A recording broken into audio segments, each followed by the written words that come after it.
Ace படத்துக்கு பெரிய பிரம்மாண்ட ஆடியோ லான்ச் நம்ம பண்ணல, இன்ஸ்டாகிராமில் ஒரு ஹூக் ஸ்டெப் கூட போடல, ஆனால் கொண்டாடிச்சிருக்கிறாங்க மக்கள்.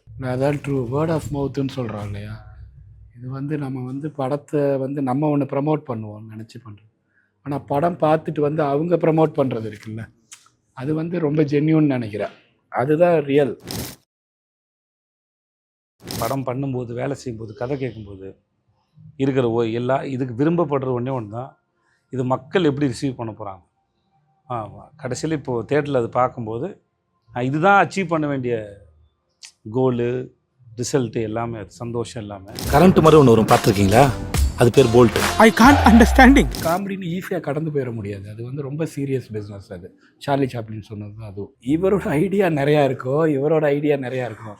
இவர் ஸ்கோர் பண்ணுற இடத்துல இவரோட ஐடியா இருக்குது, இவர் ஸ்கோர் பண்ணுற இடத்துல இவரோட ஐடியா இருக்குது. எனக்கு அந்த கொலாபரேஷன் வந்து ரொம்ப பிடிச்சிருந்துச்சு. அது ரிசீவ் ஆகிறப்போ நம்ம என்ன நினைக்கிறோங்கிறது வந்து கரெக்டாக ரிசீவ் ஆச்சு. உங்களை வச்சு செதுக்கி இருந்தாப்புல அது வந்து எங்களுக்கு பயங்கர காமெடியாக இருக்குது. உங்களுக்கு அந்த அனுபவம் எப்படி? உங்களுக்கு காமெடியாக இருக்குது தான் நாங்கள் அப்படி பண்ணோம்.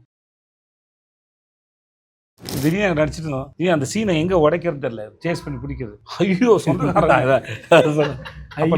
சொந்தக்காரங்க ஓடும்போது இங்கே எங்கடா வேப்பமரம் இருக்கு, மல்லுவை வரானுங்க பாரு, டப்பிங்கில் போட்டு போல்டு நீ அடிக்கல அவங்க அப்பா கிட்ட குடிச்ச பால் எல்லாம் வாயிலேருந்து வரனாடா அடி, அது அப்பா இல்லடா அம்மா அப்படின்னு. நீயாடா அதெல்லாம் பண்ணு, இப்போ சொல்லு எனக்கு தெரியணும். யாரா நீ?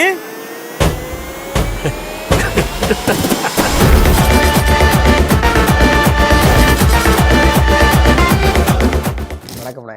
வணக்கம் வணக்கம் முத்து. அது 3 குறள் ஞாபகம் வருதுண்ணே. தோன்றின் புகழோடு தோன்றுக, தெய்வத்தால் ஆகாது நீனும், உங்களுக்கு நன்றி மறப்பது நன்றன்று. எல்லா மேடையிலையும் போய் இயக்குனரை பற்றி சொல்லிகிட்டே இருக்கீங்க, என்னுடைய முதல் படம்.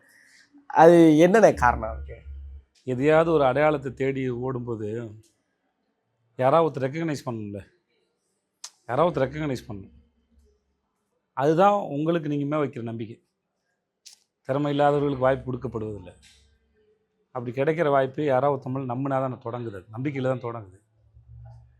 அதுக்கப்புறம் எப்படி அதுவோ எனக்கு அதுக்கப்புறம் சீரியல் வாய்ப்பு கிடைச்சதா இருக்கும், சிஜே பாஸ்கர் சார் இருக்கட்டும், ஹீரோவுக்கான வாய்ப்பு கொடுத்த சீனிவாசன் சாராக இருக்கட்டும், ஷார்ட் ஃபிலிமில் எனக்கு சான்ஸ் கொடுத்த மணிகண்டன், கார்த்தி சுப்பராஜ் இருக்கட்டும், இவர்கள்லாம் வந்து நீ இதெல்லாம் இந்த வாய்ப்புகள் என்ன சொல்லுதுன்னா, நீ உன்னை நம்புப்பான்னு சொல்லுது. அதனால் அன்னைக்கு அந்த வேரில் ஊட்டப்பட்ட நீர் இருக்குல்ல, அது வந்து ரொம்ப முக்கியமானது. அதனால் அங்கேயும் சித்தனை ஒருவேளை எனக்கு இவருக்கும் ஒரு மனஸ்தாபங்கள் என்ன எது வேணால் வரலாம், காலம் எங்கே வேணால் ஒருத்தி எடுத்துகிட்டு போகலாம், அது பிரச்சனை இல்லை. ஆனால் என்றைக்குமே அதுக்கு உண்டான மரியாதைங்கிறது எப்பவுமே இருக்கும். அதுலேருந்து தொடங்குறது நல்லா இருக்குது, அவ்வளோதான். அது அப்புறம் அவர்கிட்ட போய் சொல்ல முடியாதுல்ல, நீங்கள் செஞ்சீங்க அவர்கிட்ட சொல்லிட்டே இருக்கிறதா, நல்லா இருக்காதுல்ல. அதனால் வாய்ப்பு கிடைக்கும்போது அதை எக்ஸ்ப்ரெஸ் பண்ணுறது. அப்புறம் நம்ம போல் நாளைக்கு எந்த வீட்டு பிள்ளை வேணால் வரலாம், இந்த மாதிரி இருக்கிறதோ கேட்குறதோ நமக்குண்டான உறவை தாண்டி யாரோ ஒருத்தருக்கு ஒரு நம்பிக்கையும் அது உருவாக்கும்னு நான் நம்புகிறேன். எனக்கு முன்னாடி இருந்தவங்க அவங்க கதைகளை கேட்கும்போது சொல்லும்போது வந்து அது எப்படி எனக்கும் ஒரு நாள் அந்த கதவு திறக்கும் நான் நம்பி நான் என் பயணத்தை தொடங்கி இருப்பணும். அது மாதிரி ஏதோ ஒரு வீட்டு பிள்ளை வரும்போதும் ஓகே இது மாதிரி எனக்கு கதைகள் இருக்குங்க, நிஜமாக இருக்குது அப்படின்னு இருக்குது. பெரிய நம்பிக்கை உண்மையிலே கொடுத்துச்சுண்ணே. டைரக்டர் எனக்கு பெரிய ஆச்சரியமான கேள்வி, எப்படி யோகி பாபுவோட கால் ஷீட் அவ்வளோ நாள் வாங்கினீங்க? இல்லை நான் நடிகை தான்டா வாங்கினேன், கால் ஷீட் தான் கொடுக்க முடியும், கம்பவுண்டர் வேலையை பார்க்குறேன் நான். படம் முழுவதும் அண்ணனை பிடிச்சி உட்கார வச்சுருந்தீங்க, முதல்ல அதுக்கு ஒரு பெரிய நன்றி. இல்லை அவர் கொடுத்துட்டாரு. மலேசியாவுக்கு போயிட்டோம்ல 23 நாள் தலைவா, ஃபர்ஸ்ட் ஷெடியூலில் 23 24 நாள் போயிட்டோம். 23 24 நாள், அடுத்து ஒரு 30 நாளில் ஒரு 20 நாள் இருந்தார். அப்புறம் இங்கே ஒரு 10 நாள் கொடுத்துட்டு இங்கே ஒரு 20 நாள் விட்டு 15-20 நாள் விட்டு. சேதனை வந்து உங்களை பற்றி சொன்ன அந்த புகழாரம் இருக்குல்லண்ணே, அதை பார்த்து நிறைய பேர் வந்து ஜெனோசிலாக பிடிச்சிட்டே இருக்காங்கண்ணே. அப்படின்னா வைத்தறிச்ச தாங்க முடியாம அடா விடுப்பா, அதெல்லாம் நம்ம பார்த்துன்னு இருந்தேன். பாசிங்கில் இந்த ஆட்டோவில் போகும்போது அப்படியே பேராக பார்த்துன்னு போகல, அப்படியே பார்த்துன்னு போயிடணும்ப்பா. நம்ம எனக்கு அவரை பற்றி தெரியும், அவருக்கு என்னை பற்றி தெரியும், அதனால் கண்டிப்பாக அது மிகைப்படுத்துறதும் இல்லை. அது எனக்கு யோகி பாபுட்ட பிடிச்சது வந்து நான் 3 படம் மட்டும் மாத்திர தாசி அப்படியே ஆண்டவன் கட்டளை, கடைசி விவசாயி, ஜுங்கா, அப்புறம் தலைவன் தலைவி எஸ். இப்போ நான் வேறு ரஜினி சார் படம் பார்க்குறேன், இல்லை சிவாவோட படம், இல்லை வேறு விஜய் சாரோட. யோகிபா பொறுத்த வரைக்கும் எல்லா படமே அவருக்கு தனக்கான வேலையை வந்து ரொம்ப சின்சியராக பண்ண முடியாது. எப்படி அதை சொல்கிறேன்னா, ஒரு சீன் வந்தோடனே அதுக்கு என்னெல்லாம் பண்ணால் அந்த சீனை வந்து இன்னும் எலிவேட் ஆகுங்கிறத டப்பிங் முதற்கொண்டு அதை டெவலப் பண்ணுறதா இருக்கட்டும், இல்லை நாங்கள் செட்டுக்கு ஷூட்டுக்கு நடுவில் பேசும்போதும் சரி, ஏதாவது ஒன்று அது வந்து அது ப்ராக்ரெசிவாக இருக்கும். எதையா ஒன்று ஐடியா சொல்லி எதாவது ஒன்று பண்ணி சிரிச்சுட்டே இருப்பாப்புல. அப்புறம் தான் கூட இருக்க ஆளுங்க பசங்க, என் கூட இருக்க பசங்க எல்லாரையும் சரி ஏதோ ஒரு ஃபார்மில் அந்த என்ன சொல்கிறது, தன்னோட ப்ரொஃபஷனுக்கான அதை ப்ராக்டிஸ் பண்ணிட்டு இருக்க மாதிரி தான் எனக்கு ஃபீல் ஆகும். ஆமாம், அது சும்மா ஜாலியாக இருக்க மாதிரி ஜாலியாக அந்த மாதிரி இருக்கிறது தான் இங்கே ஸ்க்ரீனில். அப்புறம் எதேச்சா போகிற டைலாக்லாம் இருக்குல்ல, எனக்குலாம் ஞாபகத்தில் இருக்காது. நிறைய அந்த மாதிரி பஞ்சு மாதிரி தான் பேசுவேன் ஃப்ரெண்ட்ஸோட. இந்த ஆளுக்கு எல்லாமே ஞாபகத்தில் இருக்காது, ரொம்ப ஆச்சரியம். நிச்சயமான நான் அண்ணனை பார்க்கும்போது எஃபர்ட்லெஸ்ஸாக ஏதோ ஒன்று பண்ணுற மாதிரி இருக்கு. இல்லை ஆனால் எப்பயுமே எஃபர்ட்லெஸ்ஸாக ஒன்று தெரிஞ்சதுன்னா அவங்க கடின உழைப்பாளின்னு அர்த்தம். அது அந்த மாதிரி இல்லை, அந்த மாதிரி கொடுக்குறது. இப்போ என்னையும் சொல்லுவாங்கல்ல, நான் அதுக்கு அது அந்த வேலையை செய்கிறதுக்கு அது ரொம்ப கஷ்டப்படணும். உங்களுக்கு அது இயல்பாக தெரியறதுக்குன்னு சொல்ல வரேன். சேதனை எல்லாரும் ரசிக்கிற மனுஷன், எல்லாரையும் பயங்கரமாக ரசிப்பார். நீங்கள் சேதனை எப்படி ரசி? என்னப்பா என்ன சொல்கிறது, நாங்கள் வந்து இதுலேருந்து ஆண்டவன் கட்டிலேருந்து அவர் கூட ட்ராவல் பண்ணேன். ஒரு நல்ல மனிதராக தான் நான் பார்ப்போம். அவர்கிட்ட நடிகர்ன்றது செகண்டரி, நல்ல மனிதர், நல்ல உள்ளம். அதுதான் நாங்கள் வந்து இன்னும் அவரோட ட்ராவல் பண்ணிகிட்ருக்கோம். ஒரே வார்த்தை சார், நீங்கள் நல்லா இருப்பீங்க சார். ஐயோ, அவ்வளோதான் சார், ரொம்ப நன்றி சார். வேறு வார்த்தைகள் இல்லை. அண்ணன் வந்து அண்ணனுக்கு ஒரு வருத்தம் இருக்குங்க மேலே, அதை சொல்லிக்கிட்டே இருக்கீங்களா, டைரக்டே பண்ண மாட்டீங்களா? ஜெய் கேளுங்க, சொல்லுவேன் நான் அப்பப்போ. இப்போ கூட சொன்னேன், எங்க ஒரு கதையை சொல்லுங்க, வேணா என் ப்ரொடக்ஷன் மெத்த படத்தை முதல்ல முடிக்கலாம் அப்படின்னாரு. என் ப்ரொடக்ஷன் கூட பண்ணுங்கண்ணே. அது நினைக்க நான் பண்ணுவேன். ஆனால் பண்ணுவோம் ஒரு நல்ல அவருக்கு ஒரு நம்பிக்கை வரணும்ல. ஒரு நாள் அது எல்லாம் இப்போ எனக்கும் ஆசை இருக்குது. ஆனால் என்ன ஏதோ தயக்கிறோம்ல, ஆனால் ஒரு நாள் அது நடந்துடும். அது கண்டிப்பாக டைம் கிடைக்கணும். ஏன்னா நம்ம தொழில் வந்து நம்ம ஒரு தொழில் காமெடி தொழில் பண்ணிட்டு போகிறோம். இப்போ எல்லாம் ரசிக்கிறாங்க இல்லையா. அவர்கிட்ட நான் வந்து நிறைய கதைகள் சும்மா அப்பப்போ நான் ஃப்ரீயாக இருக்கும்போது நானே இருக்கும்போது எதாவது உட்காரமோ பேசுவோம். ஆனால் என்னென்னா அது நான் ஜாலியாக தான் பேசிட்டு இருந்தேன். அது ரொம்ப சீரியஸாக இருந்தது அவர் தான். ஐயோ நீங்கள் என்ன ஒரு படத்தை டைரக்ட் பண்ணியா, நான் கூட ப்ரொடியூஸ் பண்ணுறேன் அப்படின்னு இருக்காரு. அது லைஃப்பில் நடக்கட்டும் சார். அது என்னைக்கா அது எப்பவுமே அது கட்டாயப்படுத்தக்கூடாது. ஆனால் அது என்னைக்கா ஒரு நடக்கும். என்ன கேட்டால் அவர் இப்போ இந்த படத்தில் பண்ண வேலை இல்லை, ஏஸில் பண்ண வேலையாக இருந்தால் இன்றைக்கி காமெடியன்னு சொல்லிக்கிறதுக்கு இன்றைக்கி நிறைய பேர் இல்லை. யோகிபாவோட தேவை வந்து ரொம்ப முக்கியம் இண்டஸ்ட்ரிக்கு. நான் அதையும் மனசில் வச்சு தான் சொல்லி என்றைக்காக ஒரு நடக்கட்டும். ஆனால் இன்றைக்கி இவரோட தேவை ரொம்ப முக்கியம். இப்போ நடுவில் விகடனில் வந்து கதிர்வேலன் சொல்லி சீனியர் சார் வந்து என் கதைன்னு சொல்லி சார்லி சாப்ளின் ஒரு புக் கொடுத்தாங்க. அது வாசிக்கும் போது ஃபுல்லாக எங்கேயோ யோகிபா பண்ண எல்லாம் கனெக்ட் பண்ண முடிச்சுட்டே இருந்து எனக்கு டேரக்டர்கிட்ட ஒரு கேள்வி இருக்குது. ஆனால் ஏஸ் படத்துக்கு பெரிய பிரம்மாண்ட ஆடியோ லான்ச் நம்ம பண்ணல, இன்ஸ்டாகிராமில் ஒரு ஹூக் ஸ்டெப் கூட போடல, ஆனால் கொண்டாடி தீர்க்குறாங்க மக்கள் எல்லாரும். வந்து அதாவது மைக்கை பார்த்துட்டு சிரிக்க ரெடி ஆகலை, சிரிச்சுக்கிட்டே வந்து மைக்கில் படம் சூப்பராக இருக்குது அப்படின்ட்டு கடந்து போகிறாங்கல்ல. அந்த விமர்சனங்களை பார்க்கும்போதும் அந்த மக்களை பார்க்கும்போது, மனிதர்களை பார்க்கும்போது உங்களுக்கு என்ன தோணும்? அதான் ட்ரூ வேர்ட் ஆஃப் மவுத்துன்னு சொல்கிறோம் இல்லையா. இது வந்து நம்ம வந்து படத்தை வந்து நம்ம ஒன்று ப்ரமோட் பண்ணுவோம் நினச்சி பண்ணுறோம். ஆனால் படம் பார்த்துட்டு வந்து அவங்க ப்ரமோட் பண்ணுறது இருக்குல்ல, அது வந்து ரொம்ப ஜென்யூன்னு நினைக்கிறேன். அதுதான் ரியல். அது படத்தை பார்த்துட்டு அப்படியே வெளியில் வந்து அந்த ரியாக்ஷன்லேயே வந்துட்டு பாதி விமர்சனம் வந்துருச்சு. அவங்க சிரிச்சிட்டு வரையிலே பாதி விமர்சனம் வந்துருச்சு. வந்து அதை சொல்லையில் இன்னும் பயங்கர விமர்சனம் வரும். அது ரியலான விமர்சனமாக இருக்குது. அதுக்கப்புறம் நம்ம அந்த ஆடியன்ஸோட ரியாக்ஷனை பார்க்குறோம் இல்லையா, லைவாக பார்த்து அது இது வந்து நிஜமான விமர்சனம்னு நான் நினைக்கிறேன். இதுதான் கரெக்ட். இது வந்து ரொம்ப ஹாப்பியாக இருக்குது. ஆக்சுவலாக ரொம்ப ஹாப்பியாக இருக்குது. இல்லை அல்டிமேட் படம் பண்ணும்போது, வேலை செய்யும்போது, கதை கேட்கும்போது இருக்கிற இதுக்கு விரும்பப்படுற ஒன்றே ஒன்று தான், இது மக்கள் எப்படி ரிசீவ் பண்ண போகிறாங்க. கடைசியில் இப்போது தேட்டரில் அது பார்க்கும்போது இதுதான் அச்சீவ் பண்ண வேண்டிய கோலு, ரிசல்ட்டு எல்லாமே, அது சந்தோஷம் எல்லாமே. இன்றைக்கி படம் பார்த்து முடிச்சு தேட்டருக்கு போகும்போது படம் பார்த்து முடிச்சுட்டு அவங்களோட கைத்தட்டலும் அந்த சிரிப்பும் தான் அதோட சந்தோஷம். ஒரே அந்த கைத்தட்டல் சிரிப்பு வருது இல்லை, அதுக்கு பின்னாடி இப்போ நான் படம் பார்த்துட்ருக்கேன்ல, ஆடியன்ஸ் வந்து ஃப்ரெஷ்ஷாக பார்ப்பாங்க. ஏன்னா அது அவங்க எண்ட் ப்ராடக்டை பார்க்குறாங்க. இப்போ நான் என்னோடய எக்ஸ்பீரியன்ஸ் சொல்கிறேன். நான் அதோட ப்ராசஸை பார்த்தேன். அது எப்படி நிகழ்ந்துச்சுன்னு பார்த்துக்கிட்டு இருந்தேன் நான்.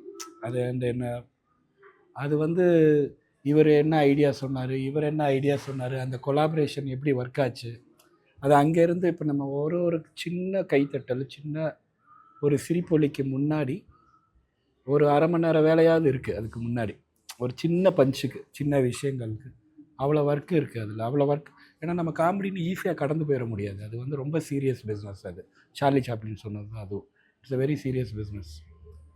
ஸோ அவ்வளோ எஃபர்ட் வந்து இப்போ ஒரு கொலாபரேஷன் இருக்கு இல்லையா, இவரோட ஐடியா நிறையா இருக்கும், இவரோட ஐடியா நிறையா இருக்கும்.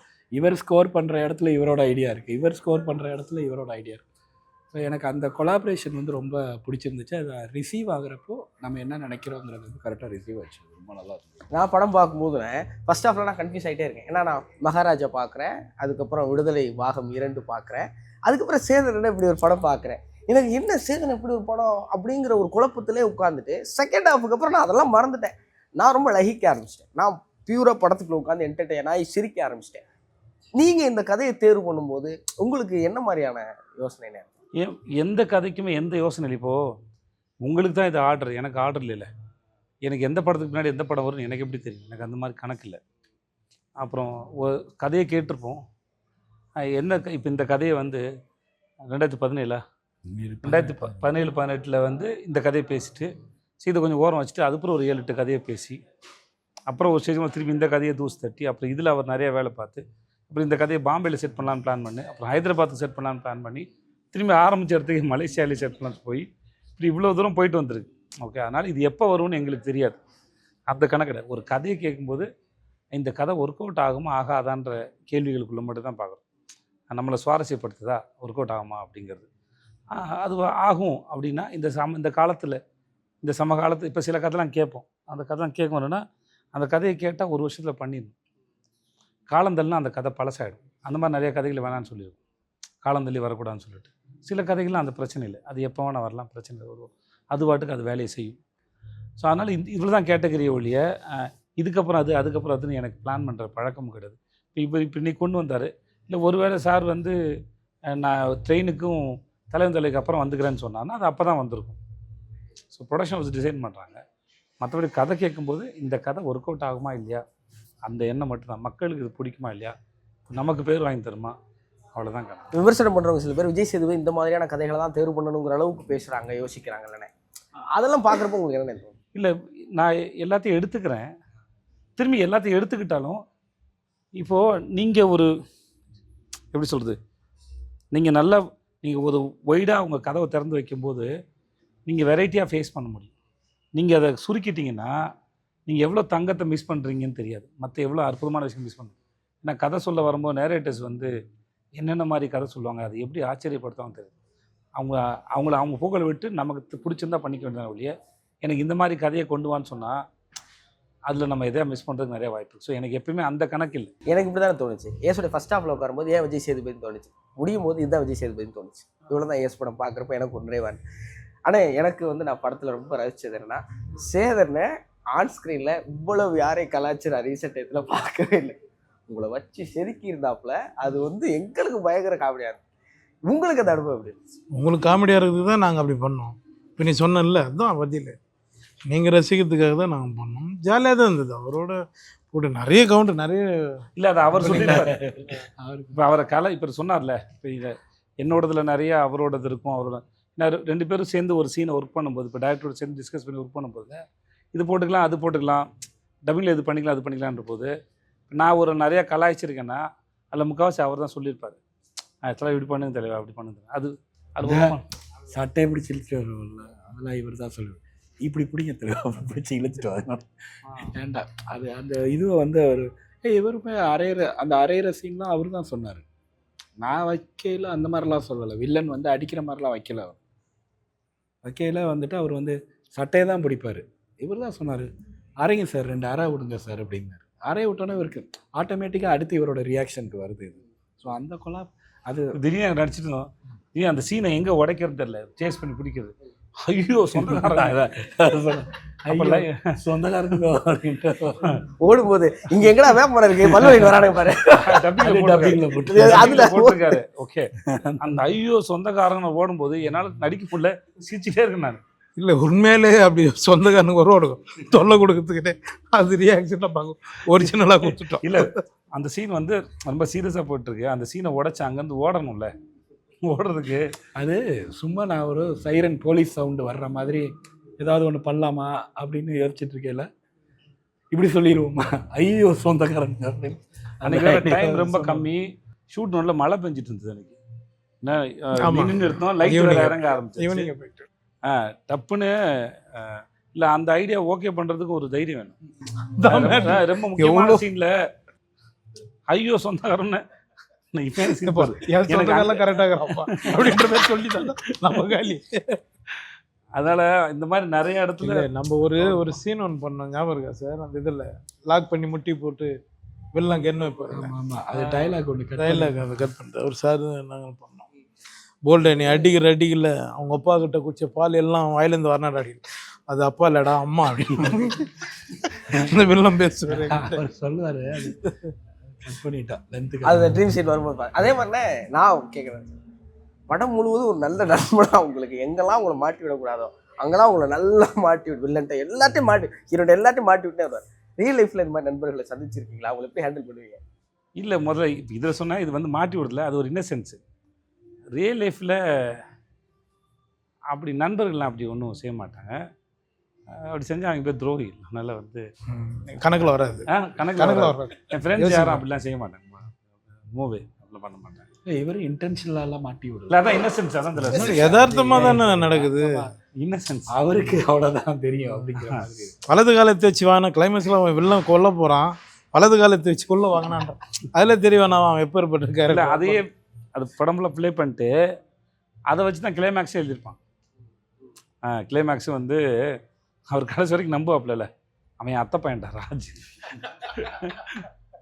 ஸோ அதனால் அது அந்த ஃபுல்லாக ஃபாலோ பண்ணால் அது ஒரு கேரக்டர் இன்னசென்ஸ், அதுக்கு எதுவும் தெரியாது. இப்போ அப்படி பார்த்தா திவ்யாவை பிஸ்னஸ்மேன் சொல்லி ஏமாற்றும் போது உங்களுக்கு ஆடா இல்லை, ஏன்னா அது அவர் அப்படி கேரி பண்ணல. அதே இதை பிருத்திவிராஜ் பண்ணி தான் வச்சுக்கோங்களேன், உங்களுக்கு வந்து அது ஹார்டாக இருக்கும். இன்னும் அதை அப்ரோச் பண்ணுற ஃபார்ம் தானே, இவர் அப்ரோச் பண்ணுறது அது ரொம்ப இன்னசென்ஸ். அது நிஜமாவே அதுவாக இருந்ததால் அது அப்படியாவே எங்களுக்கும் பிடிச்சிருந்துச்சுன்னு நினைக்கிறேன், அந்த இன்னசென்ஸ். நீங்கள் ஆடியோ லான்ச்சில் அண்ணனை பற்றி சொல்லும்போது அவர் பற்றி நான் கேள்விப்பட்டேன், எனக்கு தெரியும் நல்ல மனுஷன் அப்படின்னு. நீங்கள் அங்கே ஒரு கூட நின்று கையை பிடிச்சி சொல்ல வேண்டிய நான் எந்த சப்போர்ட்டும் பண்ணல. நிஜம் ஃபேக்ட். இப்போ நான் இப்போ சொல்கிறேன், இப்போ 2017 ஆரம்பிச்சது, கிட்டத்தட்ட 8 வருஷமாச்சு. அப்போ இந்த ஆள் எனக்கு ஒரு 8 வருஷமாக தெரியும். எனக்கு 8 வருஷமாக தெரிஞ்ச ஒரு மனுஷனை பற்றி தான் நான் பேசினேன் ஒழிய, இப்போ என் கூட வேலை பார்த்துருக்கோம்ல, இப்போ என் கூட வேலை பார்த்து எனக்கு யோகி பாபுக்கும் ஏதோ மிஸ் அண்டர்ஸ்டாண்டிங் வந்திருக்குன்னா நான் அவரை பற்றி இந்த சப்போர்ட் கொடுக்க தேவையில்லை. நல்ல அனுபவம், நல்லா பண்ணியிருக்காரு அப்படின்னு சொல்லிட்டு போயிடலாம ஒழிய நான் நெகட்டிவாக பேச தேவையில்லை. அதை தாண்டி இல்லை அவர் மேலே வைக்கப்படுற விமர்சனத்துக்கு உண்டான ஆள் அவர் இல்லை, அவரோட வேலை பார்த்துருக்கேன் அப்படின்னு சொல்ல வேண்டிய அவசியம் வந்து இப்போ எக்ஸ்பீரியன்ஸ், நான் அனுபவப்பட்டதை சொல்கிறேன் அப்படின்ட்டு. ஏன்னா அந்த ஒரு முகமாக இருந்தால் ஏதாவது ஒரு இடத்துல எங்களுக்கு தெரியணும்ல. இப்போ நீங்கள் வந்தோடனே ஆரம்பிச்சோன்னு கேட்டில்ல, இப்போ எப்படி இத்தனை நாள் கால் ஷீட் கொடுத்தாருன்னு அப்படின்னு அவருக்கு ஒன்றும் தேவையில்லையே. எனக்கு ரொம்ப டிமாண்டில் இருக்கிற ஒரு ஆள் தானே, அப்படி ஒன்றும் தேவையில்லை. ஸோ அந்த எனக்கு இவருக்குமே ரொம்ப வருஷம் அறிமுகம் வரும். ஆமாம், எனக்கு அவரோட ஃபர்ஸ்ட் இதுலேருந்து இருக்கேன். ஏன்னா இவர் 4 போலீஸ் நல்லா இருந்தாங்க. 4 போலீஸ் நல்லா இருந்தது. 2014 அப்போ தலைவன் தலைவியில் மறுபடியும் யோகி. இல்லை, ஒரே ஒரு சாரி சார், அந்த கேள்வியை உனக்கு கேட்கணும்னு தோணுச்சு. எந்த கேள்வி? 50 நாள் எப்படி டேட் வாங்கினீங்க? உங்கள் டேட் கிடைக்க மாட்டேது அப்படி சொல்லு. பிஸியாக இருக்கிறதுனால கிடைக்க மாட்டேங்குதான், வேறு எதுவும் இல்லை. வேறு எது? ஆனால் அதை தான் சொல்கிறேன். நான் வந்து அண்ணனை போய் அண்ணன் வீட்லேயே ஒரு முறை நேரம் செஞ்சுருக்கேன். எனக்கு தெரிஞ்சு ரொம்ப நீங்கள் சொன்னதான் சின்சியராக அண்ணன் சொன்னது. என்ன பண்ணுறீங்க? ஷூட்டிங் போயிட்டுருக்கேன். தினந்தோறும் ஸ்பாட்டுக்கு போய் தினந்தோறும் உழைச்சி தினந்தோறும் நேசித்து தினந்தோறும் சினிமாவோட வாழ்கிற ஒரு ஆள்னு அண்ணன் ஒன்றுங்கிறத நான் கூட இருந்து பார்த்தது சின்ன அனுபவத்திலே அறிவிலே சொல்கிறேன். அதனால தான் டேட் எப்படி கேட்டிங்கன்னே சொல்லேன் தவிர அவருக்கு கேட்டது வந்து ஒன்றும் இல்லை. டேட் நீங்கள் கொடுக்கலன்னு சொல்லல, டேட் உங்களால் கொடுக்க முடியாதேங்கிறத வந்துட்டு எப்படி வாங்கினீங்கன்னு கேட்குறேன். டேட் நான் பேசுறதுக்கே இவ்வளோ இன்னசென்ட்டாக இருக்குது. நாங்கள் விடுதலை பாகம் 2 வந்து பிக் பாஸ் சீட்டுக்குள்ள உட்காந்து பார்த்தோம். அப்போ எங்களுக்கு படம் பார்க்குறதுங்கிறது ரொம்ப அரிதினும் அரிதானதாக இருந்துச்சு. ஒரு படத்தோட ஹீரோ அப்படியே சட்டையை கட்டிட்டு ஒரு பேர் பாடியில் ஒரு 6 பேக்ஸ்லாம் ட்ரை பண்ணணும், அல்லது ஒரு ஷோல்டர் ஆர்ம்ஸ் அப்படிலாம் இல்லாமல் ரொம்ப அசால்ட்டாக அது ஒரு கெத்தாக நாங்கள் பேசிகிட்டு இருந்தோம். நான் விஷயம்லாம் பேசிட்டு இருந்தோம். ஒரு ஹீரோ பேர் பாடியோட இவ்வளோ கேஷுவலாக அதை கெத்தாக கட்டினா சேதனம் தாண்டாங்கிற நாங்கள் பேசிகிட்டு இருந்தோம் ஒன்று. இப்போ நீங்கள் இதை கேரி பண்ணுறது இருக்குல்ல, ஒரு நம்ம மேலே இருக்கிற ஒரு கான்ஃபிடென்ஸ் இருக்குல்ல. இப்போ ரஜினி சாரை சொல்லுவாங்க, அவர் வந்து ஹீரோனா அப்படி தான் இருக்கணுங்கிறலாம் உடைச்சாரு. டேலண்ட் இருந்தால் போதும், அவன் தான் ஹீரோ அப்படிங்கிற ஒரு கான்ஃபிடென்ட் உங்களுக்குள்ள உச்சத்தில் இருக்கிறத நிறைய இடங்களை நாங்கள் தொடர்ந்து பார்த்துட்டே இருந்தோம். அதுக்கு என்ன காரணம்? அந்த கதாபாத்திரோட தன்மை தான் நினைக்கிறேன். நீங்கள் அதை தான் கேரி பண்ண போகிறீங்களுடைய ஃபிசிக்கல். முதல்ல உடம்பு வந்து ஃபிட்டாக இருக்கணும், அது அதுக்கு தேவைக்கு இல்லை, கதாபாத்திரத்துக்கு தேவைக்கு ஏற்ற மாதிரி இருக்கணும்னு வச்சுக்கோங்களேன். ஒருவேளை உங்களுக்கு அது அந்த கதாபாத்திரத்துக்கு ஒத்து வரலன்னு வச்சுக்கோங்களேன், உங்களுக்கு 1000 கேள்வி வரும். அப்புறம் அது வடிவமைக்கப்பட்டது கூட ஒத்து வரலன்னா உங்களுக்கு 1000 கேள்வி வரும். விக்ரமில் இருந்தாலும் சரி, விடுதலை இருந்தாலும் சரி, அதோட கதாபாத்திரத்தின் தன்மையோடு உங்களுக்கு ஒத்து வரதுனால உங்களுக்கு அது போயிடுது. நானும் அது பின்னாடி தான் நானும் இருக்கிறேன், அதனால் அதை நம்பி தான் இருக்கிறேன். அந்த கேரக்டர் அப்படி இருக்குது. அவங்க பொண்டாட்டி பிள்ளைங்களாம் விட்டுட்டு எங்கெங்கேயோ சுற்றிட்டு இருக்காங்க. அவனுக்கு சோறு தண்ணிலாம் ஒழுங்காக கிடைக்காது, கிடைக்கிறத வச்சு தான் வாழ்ந்துட்டு இருக்காங்க ஒருத்தங்க. முன்ன பின்ன தான் இருப்பாங்க, அது ஒன்றும் பண்ண முடியாது. அது அவ்வளோதான், அதுக்குள்ளே இருக்கிற அதோட சென்ஸான ஒளி. விக்ரம் பொறுத்த வரைக்கும் அது அவன் ஒரு ட்ரக் அடிக்ட் அவனுக்கு. அப்படியே அதனால் அவனுக்கு வேறு எதுவும் தெரியாது. அவனா ட்ரக் அடிச்சுக்கலாம், அவனே சொல்லியிருப்பாங்க, விட்டு அவனே ஒரு 4-5 வருஷத்தில் செத்துருவான் இருப்பாங்க. அவனுக்கு அவ்வளோதான். ஃபகத் ஃபாசில் பேசும்போது இருக்கும், அது அவள் ட்ரக் எடுத்துக்கிறாங்க. அதில் ஒர்க் பண்ணும்போது என்னோடய ஆக்டிங் கோச் பூஜா இருந்தாங்க. அவங்க தான் அதை பற்றின ரிசர்ச் பண்ணிட்டு ஷோல்டர் இறங்கி போன்லாம் தேஞ்சிட்டு வரும், ஷோல்டர் இப்படி இறங்கி விட்டுனாங்க. அதனால் அந்த பாடியில் இங்கே வச்சு பண்ணது உங்களுக்கு அது இப்படி இருக்கும் அவங்களோடது அப்படின்னு சொல்லிட்டு. ஸோ இதெல்லாம் அதை அந்த கேரக்டர் என்னவா அது கேரக்டர் மேலே இருக்க வைக்கிற நம்பிக்கையும் அது ப்ரெசென்ட் பண்ணுற நம்பிக்கையிலையும் மற்ற எதுவும் தெரியாதுன்னு தான். அந்த அப்புறம் இன்னொன்று வந்து எப்பயுமே ஆரோக்கியமாக ஃபிட்டாக இருக்கிறதுங்க தனி, அதையும் இதையும் கம்பேர் பண்ணக்கூடாது, ஒத்துக்கூடாது. ஸோ அதனால் இது வந்து ஒரு அது ஒரு மாயையாகவும் பார்க்குறேன். இப்படி தான் இருக்கணுங்கிற அது ஒரு சொல்லுவாங்க, ஆர்டிஸ்டோட உடம்புங்கிறது ஒரு இன்ஸ்ட்ருமெண்ட், அது பத்திரமா வச்சுக்கணுங்கிறது அது ஒரு செப்பரேட். அதில் நான் என்னவா இருக்கிறேன், அதில் சரியோ தப்போ அது வேறு கணக்கு. பட் ஆனால் இதுதான் ஒரு ஃபார்மெட் இருக்குதுல்ல, அது சரியில்லைன்னு நான் நம்புகிறேன். ஆரோக்கியமாக இருக்கிறதுங்கிறது சரி, ஆனால் 6 பேக்கோட இருக்கணுமாங்கிறது தான் கேள்வி. உங்கள் ஹெல்த் கான்சியஸை நான் தொடர்ந்து ஃபாலோ பண்ணி நேரம் கிடைக்கும் போது யோகா கிளாஸ் போயிட்டுருக்கீங்க, திடீர்னு பார்த்தா சிலம்பம் கற்றுக்குறீங்க, திடீர்னு பார்த்தா குத்து வரிசைங்கிறீங்க, திடீர்னு கிளாசிக் கிளாஸ் போகிறேங்கிறீங்க. இப்படி கிடைக்கிற நேரத்தில் இதை கடந்து வெளியெல்லாம் போய் கற்றுக்கிறதுன்னு ஒன்று இருக்குல்லண்ணே, அது எவ்வளோ தேவை நினைக்கிறேன்? அது ஆக்டருக்கு ரொம்ப முக்கியம்னு நினைக்கிறேன். நான் மற்றவங்களுக்கு காமனாக சொல்ல முடியாது, பட் எனக்கு அது தேவைப்படுது. எதையாவது ஒன்று கற்றுக்கிட்டே இருக்கும்போது ஏதாவது ஒரு மூளை கொஞ்சம் புதுசாக ஏதாவது லேர்ன் பண்ணும்போது ஆக்டிவாக இருக்க மாதிரி நான் நம்புகிறேன் நான். ஸோ அது இன்னும் கொஞ்சம் இளமையாக வச்சுருக்கணும்னு நான் நம்புகிறேன் நான். அந்த பைக் எடுத்துகிட்டு வர சீனில் சாருங்க அண்ணனுக்கு ஒரு கெட்டப், அது எப்படி சரி வச்சிங்க? எது ஒரு கெட்டப் நீங்கள் மட்டும் சைனீஸ் லேடி கெட்டப் யோசிச்சா அதுக்கு நிறைய ரெஃபரன்ஸ்லாம் எடுத்து பார்த்தோம். கொலாபர் அவர் ஏதாவது பேரை ரெஃபரன்ஸாக யூஸ் பண்ணுவார், அதெல்லாம் நான் கொஞ்சம் கட் பண்ணி வச்சுருந்தோம். அதில் டப்பிங்கில் போட்டிருந்தோம், பேர் வேணாம், சீக்கிரம் வேணாம், சரி வேணா விட்டுருங்க, அங்கேயே வேணான்ட்டு இன்டர்வியூவில் பேச நல்லா இருக்கு. அதுதான் அதுக்கு ஆக்சுவலாக எடுத்த ரெஃபரன்ஸில் வந்துட்டு ஒரு ரஷ்யன் மாடல் இருப்பாங்க அந்த ட்ரெஸ்ஸில்.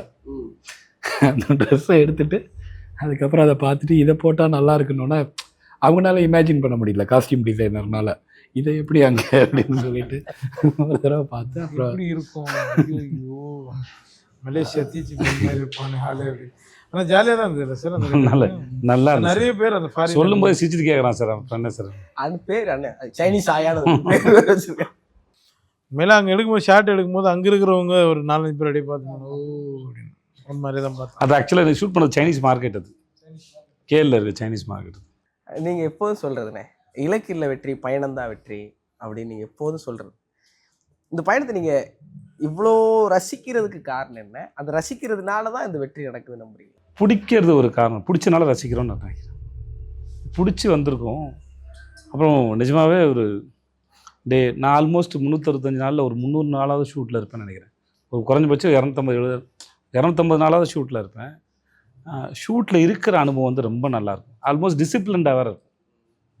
நைட் சீக்கிரம் தூங்கி ஆகணும், காலைல சீக்கிரம் எந்திக்கணும், 6 மணிக்காவது எந்திக்கணும். வேலைக்கு போகிறதுக்குல 6 மணிக்கு எழுந்துச்சு நீங்கள் ஃப்ரெஷ் ஆகி வீட்டில் இருந்தால் ஒரு 10-12 மணிக்கு தூங்குவோம். பட் அங்கேனா 6 மணிக்கு எழுந்திரிச்சு அப்புறம் வந்து ஷூட்டில் இருக்கிறனால வந்து நம்மளை ஒழுங்காக பார்த்துக்கணும், சிக்காயிடக்கூடாது, இல்லை ஷூட்டு பாதிக்கப்படும் அப்படின்னு ஒரு டிசிப்ளின் இருக்கும். அப்புறம் அந்த வேலை செய்யும்போது கிடைக்கிற டெய்லியும் சீன் கிடைக்கும்போது அது ஒரு ஒரு ஒரு தனி மனுஷன் செய்கிற வேலை இல்லைல்ல, இவ்வளோ பேரோட சேர்ந்து செய்யணும்ல. நீங்கள் வந்து கேமராமேனு, டைரக்டரு, கோ ஆர்டிஸ்ட்டு, ஆர்ட் டிபார்ட்மெண்ட்டு, மற்ற ஆர்டிஸ்ட்டு, ஜூனியர் ஆர்டிஸ்ட்டு, ஒரு பெரிய வேலை அது நடக்கிறது. அதை நான் ரொம்ப என்ஜாய் பண்ணுறேன், ரொம்ப ரசிக்கிறேன். அது ரசிக்கும் போதே வந்து மற்ற எல்லாமே அதுக்கப்புறம் கிடைக்கிறது அதெல்லாம் போனஸ் தான். ஒரு படத்தின் வெற்றியோ அதுக்கப்புறம் வர்றதோ எல்லாமே போனஸ் தான். வேலையில் சுகம் கிடைக்கும் போதில்ல, அது வந்து அது பெரும் சுகம். அதனால தான் உங்களை நாங்கள் ரொம்ப ரசிக்கிறோம். எனக்கு இந்த ஒரே ஒரு கேள்வி இருக்கேன். இன்றைக்கி சினிமா வந்து ப்ரமோஷனை பொறுத்து தான் படம் போய் சேரும்னு ஒரு நம்பிக்கை இருக்குது. ஏஸ் எங்கேயோ அந்த இடத்துல ஒரு சின்ன கிராக்கை ஏற்படுத்தியிருக்க அந்த நம்பிக்கையில் நான் நம்புகிறேன். நம்ம மகாராஜா நம்ம புஜ் கலிஃபாவில் போய் எடுத்துகிட்டு போய் வைக்கணும். ஏஸ் படம் ரிலீஸ் ஆனதுக்கு பிறகு உட்காந்து நம்மளாம் அதை பற்றி பேசி சிரித்து அதை என்ஜாய் பண்ணிகிட்டு இருக்கோங்கிறப்போ மக்கள்கிட்ட கொண்டு போய் சேர்றதுக்கு எது முக்கியம்னு நினைக்கிறீங்க? மக்களில் முதல்ல வந்ததுக்கப்புறம் டிசைட் பண்ணுறது மக்கள். அந்த மக்கள்கிட்ட கொண்டு போய் சேர்க்க வேண்டிய நம்மளுடைய, ஏன்னா எல்லாருக்கும் அவங்க வீட்டு வேலைகள் இருக்குது. எங்களுக்கு சில நெருக்கடி, நாங்கள் இது நிறைய பிளான் பண்ணோம், பேசணும், சில நெருக்கடிகள் இருக்குது, வேறு வழியில் வந்தாகணும். ஸோ இருந்த டைம் ரொம்ப கம்மி. ஆடியோ லான்ச் வைக்கலாம், பெருசாக பேசலாம்னு சொல்லும்போது ப்ரொமோஷன் பண்ணும்போது அப்போ சண்டை நடக்க வார் நடந்துட்டு இருந்தது. அந்த சமயத்தில் உட்காந்து ஒரு படத்தை ப்ரொமோட் பண்ணுறது வந்து வைக்கிறது சரியில்லைன்னு சொல்லிட்டு அதுக்கப்புறம் தான் நாங்கள் அதை யூடியூப்பில் விட்டோம். ஸோ அது சரி கிடையாது. ஸோ அதுக்கப்புறம் படத்தை தள்ளி வைக்கலாம்னு நினச்சோம். ஸோ எதுவுமே கடைசி ஒரு வாரத்துக்கு முன்னாடி நடக்கிற வேலைகளாக இருந்தது. ஸோ அது எங்களுக்கு தெரிஞ்சது. இங்கே சில சமயம் வேறு வழி இல்லை, அது சில சமயம் அமைஞ்சிடும். ஆனால் எங்களுக்கு ஒரு பதட்டம் இருந்தது. அது நேற்றுக்கு இன்னைக்கு வந்து நிம்மதியை கொடுத்துருக்கு. என்னென்னா இப்போது தேட்டரோட ரிசல்ட் என்ன தான் கற்றுனாலும் கடைசியில் தேட்டரில் மக்கள் கத்தணும், இல்லாட்டி நம்ம கதறணும். அதனால் நோட் பண்ணி அந்த வாய் திறக்க வந்துட்டு அப்போ என்ன அர்த்தம்? இல்லை அது அவர் சொல்கிறது தான் கரெக்டு. வந்திருக்கும் கவுண்டர், அது ஏதோ இன்டர்வியூ கேமராவுக்கு இப்போ மரியாதை இப்போ நான் தொடர்ந்து சொல்லவா வேணாம்? இது இல்லை நீங்கள் ஆரம்பிச்சு. எனக்கு ஒரு கான்சியஸ் கிரியேட் பண்ணி அதை தப்பாக சொன்ன மாதிரி தப்பாக சொல்லிட்டேன்னா கரெக்டாக சொன்னேன். ஒரு கவுண்டர் வந்துச்சுன்னா அப்புறம் அந்த கண்ட்ரோல் எப்படி கண்ட்ரோல் பண்ணலாம்? சரி, முடிஞ்சோன்னு சொல்கிறீங்களா? அப்புறமா சொல்லுங்கள், கண்டிப்பாக சொல்லுங்கள், உங்கள்கிட்ட தான் சொல்லுவேன். ஓகே. அதனால் இவங்களுக்கு பிடிச்சி இவங்க ரியாக்ட் பண்ணிட்டாங்கன்னா மற்ற எனக்கு பீட்சாவுக்கு நடந்தது சொல்லுங்கள். பீட்சா வந்து விருந்தார் இல்லைவா? பீட்சா காலில் ஷோ போட்டாங்க தலைவா.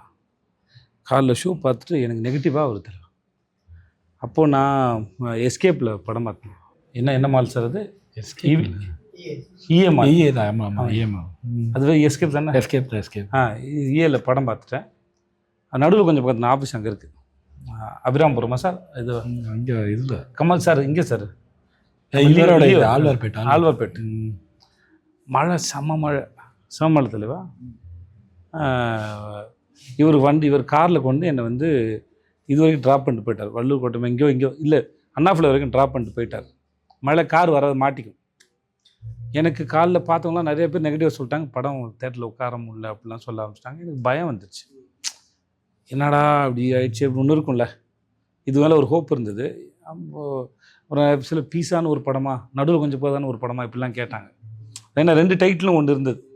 அதனால் டைட்டில் மேலே யாருக்கு நம்பிக்கை? சில பேர்லாம் தான் என்கிட்ட சொல்லியிருக்காங்க, எங்கள் எப்படியா டைட்டிலையாவது மாற்றிடுங்க, ஃப்ரெண்ட்ஸ் எடுத்து சொல்லுங்கள், நடுவில் கொஞ்சம் பக்கத்தை காணணும், என்ன டைட்டில் அப்படின்னு. சிலர் என்ன பீஸான ஒரு டைட்டிலா அப்படிலாம் கேட்டாங்க. ஓகே, எனக்கு யாரும் தப்பாலாம் சொல்ல.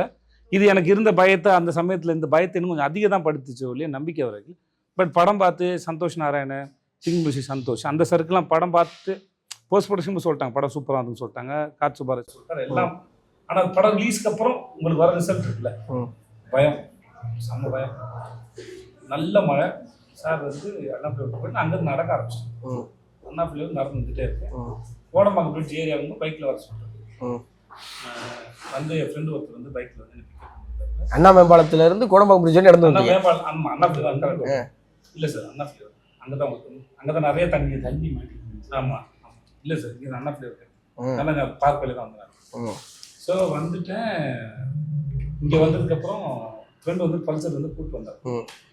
உடனே நேராக அப்போ காலையில் இங்கிலீஷ் மார்னிங் ஷோ 3 ஷோவும் மேட்னிங் ஷோவும் இங்கிலீஷ் போகுது ஏவியில். அப்புறம் ஈவினிங் ஷோவும் நைட் ஷோவும் தான் பீட்சா. வெளியே பேனர் கூட இல்லை. இப்போ நான் வந்துட்டு அன்றைக்கி ப்ரெஸ் மீட்டர் போக முடியலன்னு நினைக்கிறேன். ஏன்னா இங்கே டிலே ஆனதால போக முடியல, மழையில் மாட்டிட்டு நேராக தேட்டருக்கு தான் போகிறேன். 5 தேட்டருக்கு போய் என்னென்ன ரிசல்ட்டு அப்படின்னு கேட்டேன். தம்பி வெளியே பேனர் கூட வைக்கல, வெளியே வேறு நல்ல மழை, நான் ஷோ ஃபுல்லு. எனக்கு வந்து இந்த டிக்கெட் கவுண்டில் இருந்த ஒரு அண்ணன் அந்த சொன்ன வார்த்தை அன்றைக்கு தேதிக்கு ஒரு 1.25 கோடி எடுத்தப்பட்ட படம்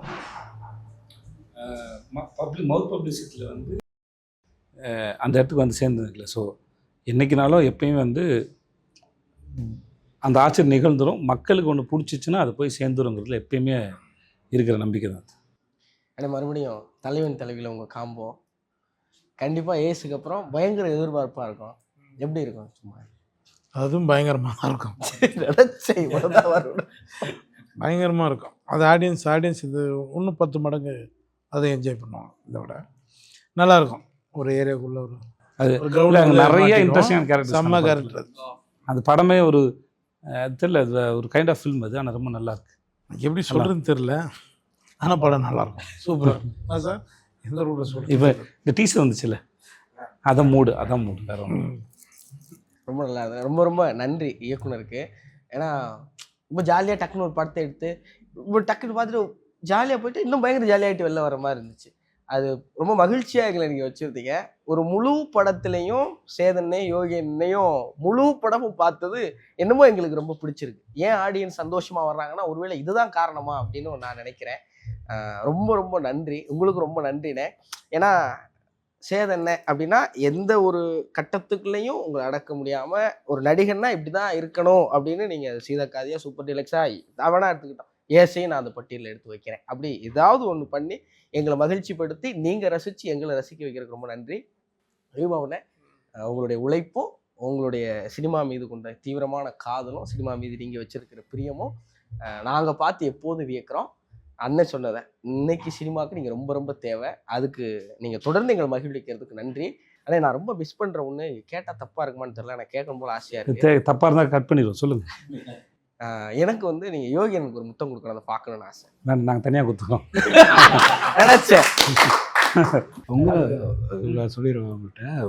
நீங்கள் ஒரு ஸ்பீச் ஒன்று கொடுத்தீங்களா லென்த்தாக, அந்த தமிழ் இல்லை முன்னாடி தமிழை பற்றி ஒரு அவளும் நானும் தமிழ் பேச்சு மூச்சில் கொடுத்தீங்க இல்லையா, அது வந்து அழகான ஸ்டோரி டெல்லிங், சூப்பராக இருக்கும் அந்த ஸ்டோரி டெல்லிங். அது வந்து என்னோடய பையனுக்கு வந்து என் ஒய்ஃப் வந்து மோட்டிவேஷனாக காட்டுவாங்க எப்படி பேசுகிறாங்க அப்படின்னு சொல்லி. சரி, அது உங்களை பார்த்த உடனே அப்போலேருந்து சொல்லணும்னு நினச்சிட்டு இருந்தேன். சொல்லிடுறேன் நான் நடிச்சிருவான் சீக்கிரம். All the best. இந்த ஏரியா விட்டுட்டு சீக்கிரமாக அந்த ஏரியாவுக்கு வாங்க நடிக்கிறேன். என்ன சார் ஹீரோவா? வாழ்த்துக்கள். தேங்க்யூ.